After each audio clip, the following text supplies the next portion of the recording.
Math GK trick के में आपका स्वागत है। मैं हूं एक कुमार। रीजनिंग संबंधी सवाल जिसे हम शॉर्ट ट्रिक के माध्यम से बनाएंगे। कई ऐसे सवाल को हम देखेंगे जो हमारे लिए इम्पोर्टेंट है, जो हमारे एग्ज़ाम के लिए वीवीआई है, जो यही सवाल हमारे एग्ज़ाम में बार बार पूछा जाता है।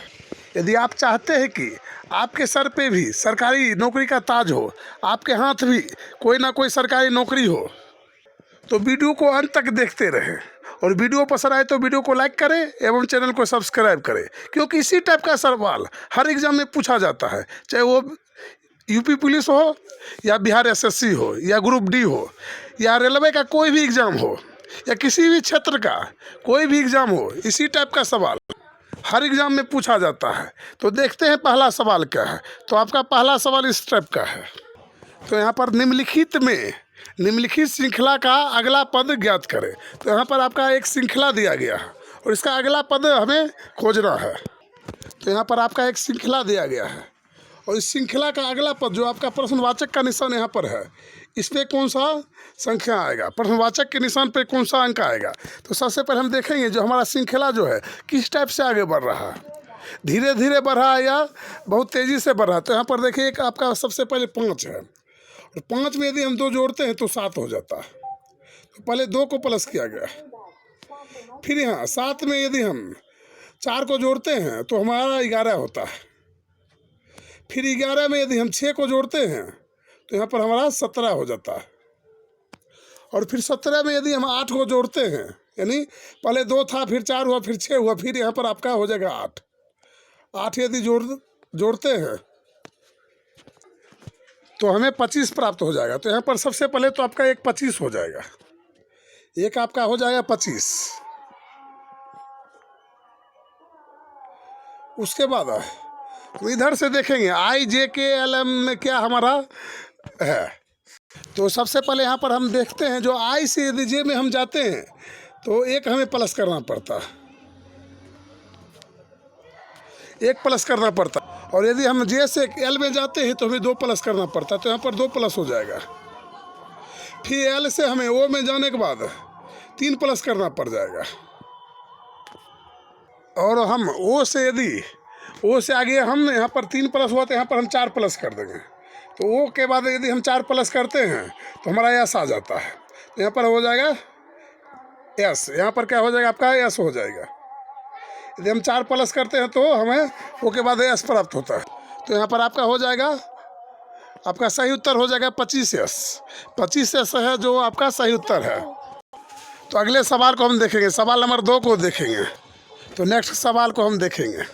तो नेक्स्ट हमारा अगला सवाल है। सवाल नंबर 2 में निम्नलिखित में से भिन्न चित्र की पहचान करें। तो यहाँ पर एक भिन्न चित्र हमारा होगा। 4 हमारा यहाँ पर चित्र दिया गया है और एक चित्र ऐसा होगा जो किसी ना किसी प्रकार से हमारा अलग है। तो यहाँ पर देखिए सबसे पहले यहाँ पर गोला दिया गया है।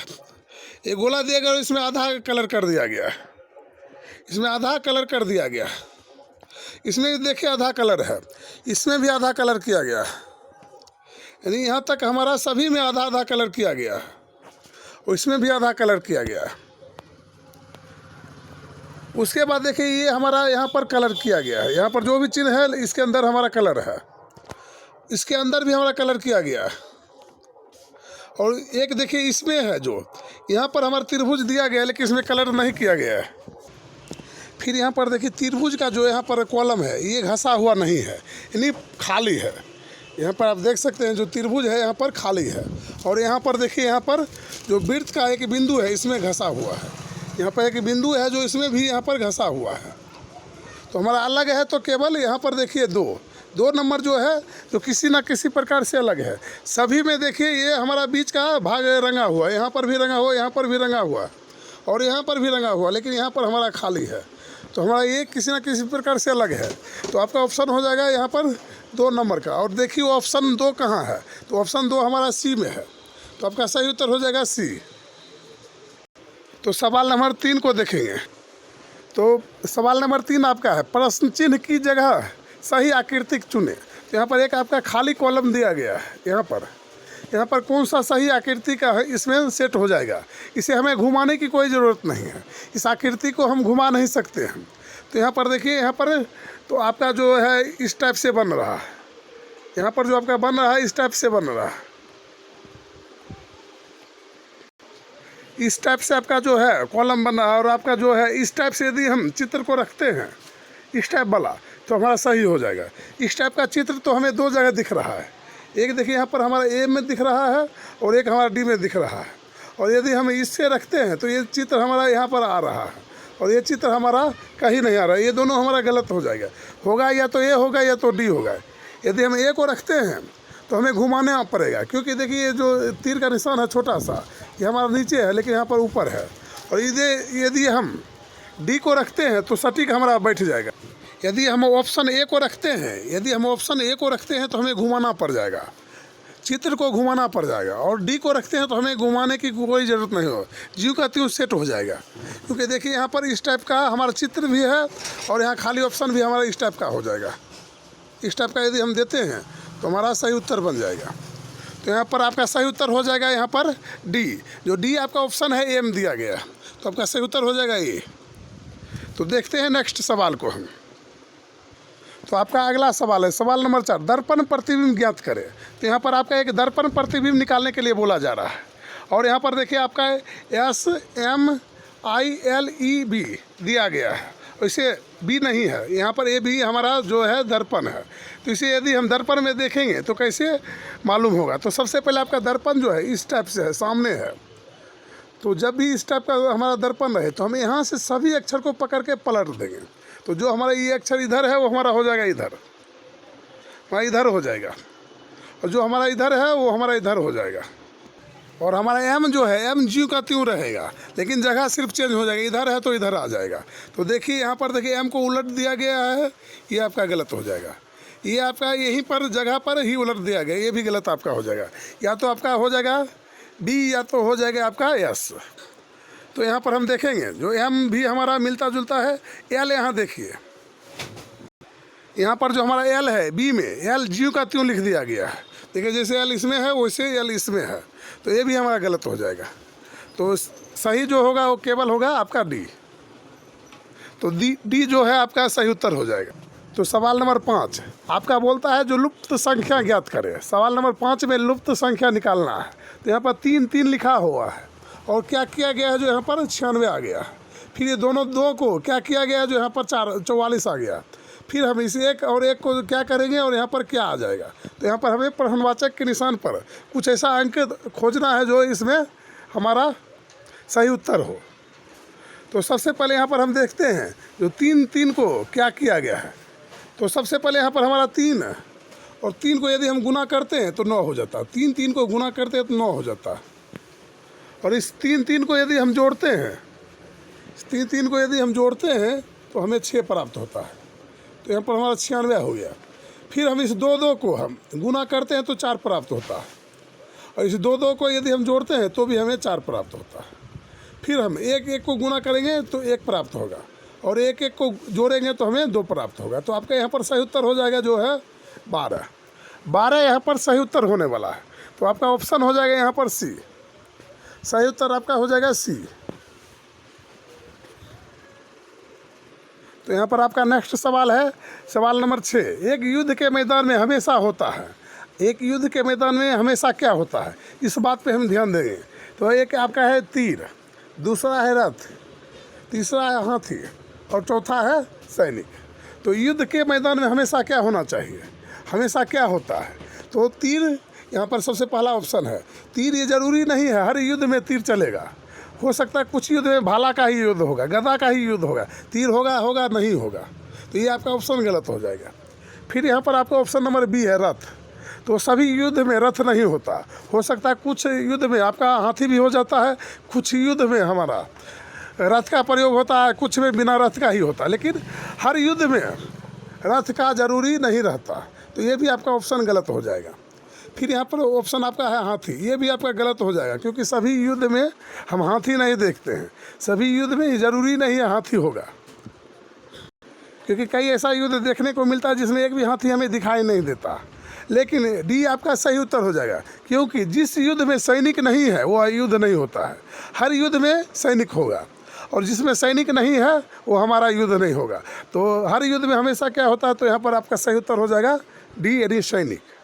तो आपका हमेशा क्या रहेगा, हर युद्ध में सैनिक रहेगा, क्योंकि जब तक सैनिक नहीं है तब तक वहाँ युद्ध होगा ही नहीं। तो आपका ऑप्शन हो जाएगा डी। तो निम्नलिखित समीकरण को गणितीय रूप से सही बनाने के लिए किन दो चिन्हों को परस्पर बदलना चाहिए। तो यहाँ पर किन दो प्रश्न को, ये दो चिन्ह को हम बदलेंगे ताकि हमें उत्तर 16 प्राप्त हो। तो सबसे पहले जब भी ऐसा सवाल आए तो सबसे हम नीचे से बनाना शुरू करेंगे, यानी हम कोशिश करेंगे जो सबसे पहले हम डी का प्रयोग करें।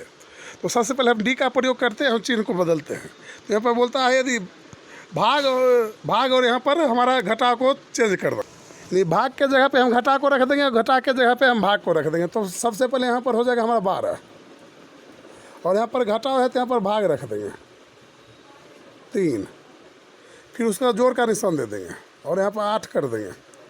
फिर यहाँ पर गुना है 2 कर देंगे और यहाँ पर घटाव है तो घटाव के जगह पे हम भाग है तो भाग के जगह पे घटा कर देंगे 4। और इसे हम हल करने की कोशिश करेंगे। तो यहाँ पर 3 चौक 12, 4 बार में कट गया। फिर यहाँ पर आपका हो जाएगा 4 + 16, दोनों को गुना करेंगे और -4। तो यहाँ पर होगा 16 × 4 = 20 और -4।